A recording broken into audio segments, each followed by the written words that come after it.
Welcome to US Briefing. The content of the briefing includes what to know about Sam Bankman-Fried's trial, Andrew Phillips, in defense of liberal ideals, Nazi monuments in Canadian cemeteries must come down, El Chapo's sons ban production and sales of fentanyl, mummy known as Stoneman Willie to receive proper burial after 128 years. What to know about Sam Bankman-Fried's trial. The Guardian. Sam Bankman-Fried, the founder of financial exchange FTX, has gone on trial for allegedly misappropriating customer funds and using them for personal expenses and political contributions. Federal prosecutors have accused Bankman-Fried of diverting billions of dollars from FTX into his hedge fund Alameda Research. The prosecution also alleges that Bankman-Fried used customer funds to make more than $100 million in political donations to both Democrats and Republicans. Bankman-Fried has maintained his innocence. If convicted on all counts, he could face a maximum sentence of 110 years in prison. Andrew Phillips, in defense of liberal ideals. The Toronto Star. Yascha Mounk, a German-American political thinker, defends classical liberal principles against the challenges from the left in his new book, The Identity Trap. Mounk calls the new ideology championed by the left as the identity synthesis, which focuses on race, gender, and sexuality, rather than what we have in common. Mounk argues that liberal societies should fight for their ideals and reject progressive separatism. He urges liberals to speak out more when they see their values being challenged from the left. Nazi monuments in Canadian cemeteries must come down. The Toronto Star. The author of this opinion piece argues that memorials in Canadian cemeteries honoring former members of the Nazi Waffen-SS should be removed. The 14th Galicia Division of the Waffen-SS fought under the swastika and were Nazis. The author contends that these monuments are a filthy stain on Canada's land and insult the memory of those who died in the fight against Nazi evil. The author calls on Canadians of all backgrounds to stand together and demand that these monuments be taken down. El Chapo's sons ban production and sales of fentanyl. Telegraph. A powerful faction of the Sinaloa cartel, led by the sons of former drug lord Joaquin El Chapo Guzman, has reportedly banned fentanyl production and sales in the northern Sinaloa state of Mexico. Banners signed by Los Chapitos appeared in the region on Monday, stating that all business involving fentanyl is strictly prohibited. However, analysts have expressed doubt that the group would abandon such a profitable trade. The move comes as U.S. authorities are increasing pressure on Mexico to tackle crime groups involved in fentanyl production. Mummy known as Stoneman Willie to receive proper burial after 128 years. Telegraph. A mummified man known as Stoneman Willie will be given a proper burial after being displayed at a funeral home for 128 years. The unidentified man died of kidney failure in a local jail in 1895 and was accidentally mummified by a mortician experimenting with embalming techniques. Stoneman Willie's identity was unknown for many years as he gave a fake name when arrested, and local officials were unable to locate any relatives. The funeral home has now identified him using historical documents and will reveal his name when they lay him to rest. The city of Reading will also memorialize him ahead of the funeral. Martin Scorsese's personal, powerful masterwork. The Guardian. Martin Scorsese's Mean Streets was released 50 years ago this month, and it was a movie that defined his career as a filmmaker. The film was set in Little Italy and was based on Scorsese's childhood experiences. It featured a cast of characters who were trying to scrape by in a tough neighborhood, culminating in an ending that was both sad and inevitable.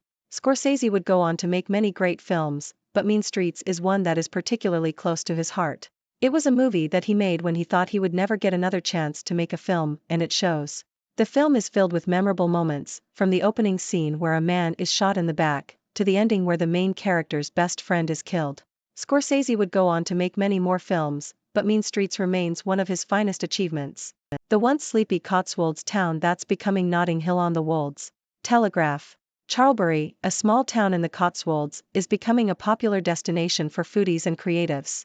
The town is known for its Cotswold charm, with narrow lanes and terraced cottages. Despite its small size, Charlbury has a train station with direct services to London. The town has attracted famous residents such as former Archbishop of Canterbury Rowan Williams and actor Toby Jones. Charlbury is known for its music scene, hosting the Free Riverside Festival every July and beer festivals in June and October. Recently, the town has seen an injection of creativity and cash, turning it into a foodie destination. The Bull and the Bell, Charlbury's largest pubs, have been relaunched as foodie venues committed to using local Cotswold produce. The Bull has a minimalist, monochrome look, while the Bell offers beautiful decor and organic food. In addition, the old post office has been transformed into a Brazilian restaurant. With its growing gourmet scene, Charlbury is becoming a new star in the Cotswolds. More adults are taking medication for ADHD. Physicians say trend is a double-edged sword. CBC. More and more adults in Canada are being diagnosed with attention deficit/hyperactivity disorder, ADHD, and the rate of medication usage among adults is increasing significantly, according to new data. The figures reveal that ADHD medication use among adults in British Columbia has risen from 1 user per 1,000 adults in 2004 to 16.5 users per 1,000 adults in 2022. ADHD is a common neurodevelopmental disorder that affects millions of people across North America, with a higher prevalence among children. It is usually treated through a combination of medication, therapy, and behavioral changes. Many patients report positive experiences with medication, which can help them manage their symptoms more effectively. However, some medical professionals have expressed concerns about potential overdiagnosis and overuse of ADHD medication, warning that the drugs can have serious side effects, including heart conditions. They also note that the symptoms of ADHD can be broad and fall along a spectrum, which can make it difficult to draw the line between those who genuinely require medication and those who do not. Dear viewers, this is Dr. Six, your resident observer from the 6 Degrees world, bringing you the latest news updates. Let's dive into the headlines.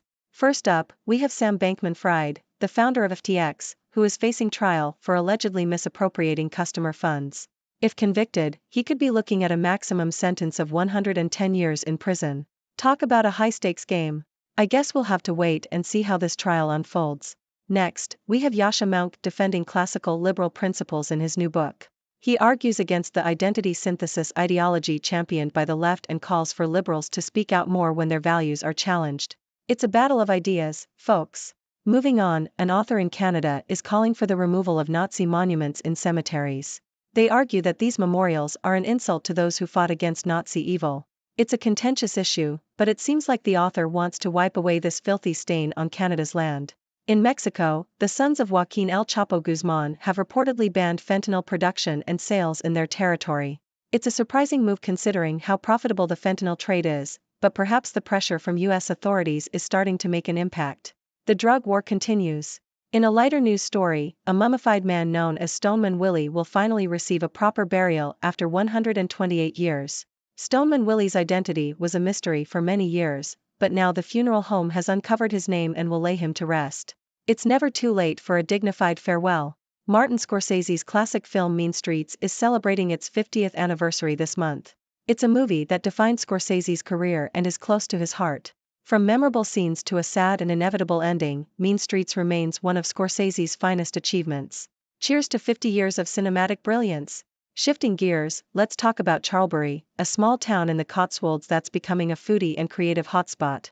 With its picturesque charm, direct train services to London, and famous residents, Charlbury has become a destination for those seeking a taste of the Cotswolds.